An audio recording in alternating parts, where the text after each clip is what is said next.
नमस्कार दोस्तों, आपका हमारे channel mystic mornings with RJ Rekha में स्वागत है। मैं आशा करती हूँ कि आपका दिन शुभ हो। दोस्तों, आज हम नवरात्रि की संपूर्ण पूजा, हवन सामग्री और विधि के बारे में जानेंगे। दोस्तों, आज आगे बढ़ने से पहले आपके लिए एक सवाल। नवरात्रि पर्व किस असुर के वध से संबंधित है? इसका जवाब आप कमेंट बॉक्स में दे सकते हैं। चलो दोस्तों, आगे बढ़ते हैं। दोस्तों, शारदीय नवरात्रि 15 अक्टूबर से शुरू होने वाली है।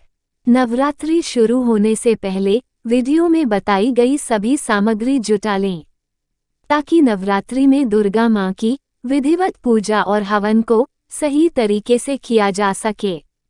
नवरात्रि की पूजन सामग्री क्या रहेगी, आइए जानते हैं।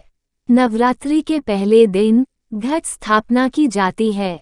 इसके लिए कलश स्थापना और माता के श्रृंगार की सारी सामग्री एकत्रित कर लें। नवरात्रि की पूजा के लिए जरूरी सामग्री एकत्रित कर लें। माता रानी की पूजा में शंख, सिंदूर, रोली, मौली, कपूर, धूप, लाल पुष्प या पुष्पहार, सुपारी साबुत, हल्दी की गांठ पटरा, आसन, चौकी, पंचमेवा, जायफल, जावित्री, कमलगट्टा, नैवेद्य, बताशा, मधु, शक्कर, नारियल, गंगाजल आदि चीजों की आवश्यकता पड़ती है।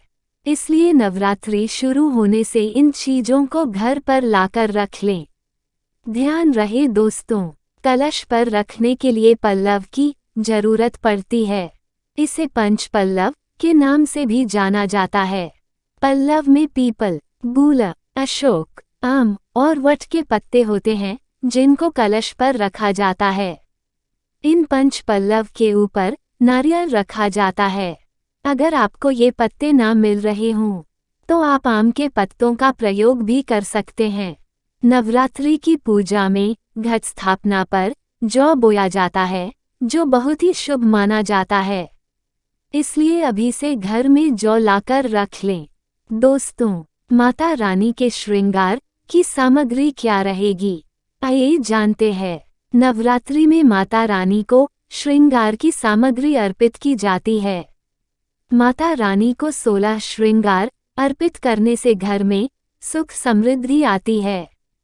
माता रानी को अर्पित होने वाली इन श्रृंगार की सामग्री में लाल चुनरी, चूड़ी, बिछिया, इत्र, सिंदूर, महावर बिंदी, मेहंदी, काजल, चोटी, माला, पायल, नेल पॉलिश, लिपस्टिक, कान की बाली और नाक की नथ हैं।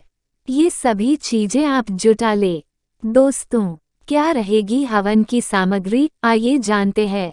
नवरात्रि में पूरे 9 दिन हवन किया जाता है। इसके लिए हवन कुंड, आम की लकड़ी, काले तिल, कुमकुम, अक्षत, जौ, धूप, पंचमेवा, घी, लोबान, लौंग का जोड़ा, गुग्गल, कमल गट्टा, सुपारी, कपूर और हवन में चढ़ाने के लिए भोग की व्यवस्था पहले ही कर लें।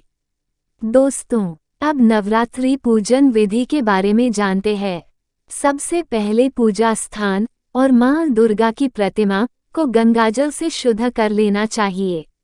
इसके बाद मां को अक्षत, सिंदूर, लाल पुष्प अर्पित करना चाहिए। माता रानी को फल और मिठाई अर्पित करनी चाहिए। इसके बाद धूप जलाकर पूजा की शुरुआत करें।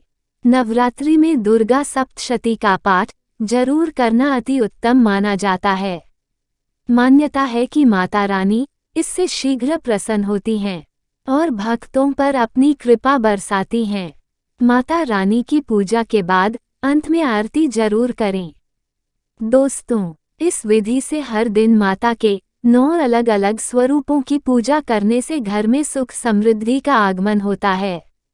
दोस्तों, मैं आशा करती हूँ कि कैसे माता रानी की पूजा विधि, हवन आदि आपको समझ आ गया होगा। दोस्तों, हमने अभी कलश स्थापना, पूजा विधि और सामग्री के बारे में जाना।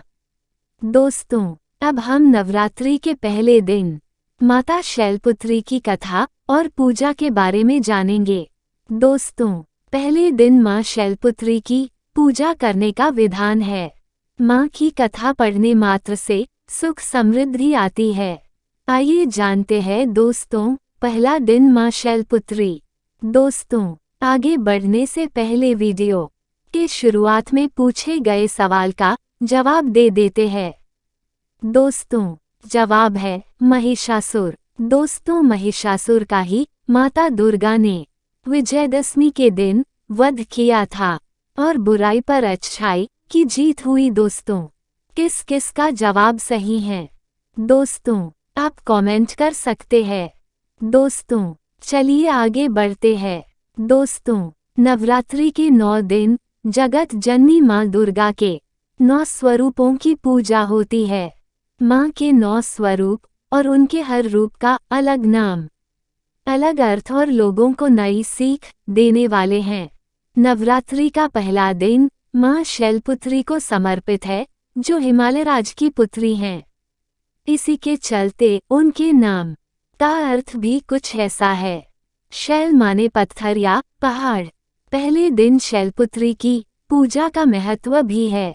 मान्यता है कि देवी के इस स्वरूप की पूजा इसलिए की जाती है ताकि लोगों के जीवन में शैलपुत्री के नाम की तरह ही स्थिरता बनी रहे, वो अपने लक्ष्य को पाने के लिए जीवन में अडिग रहे।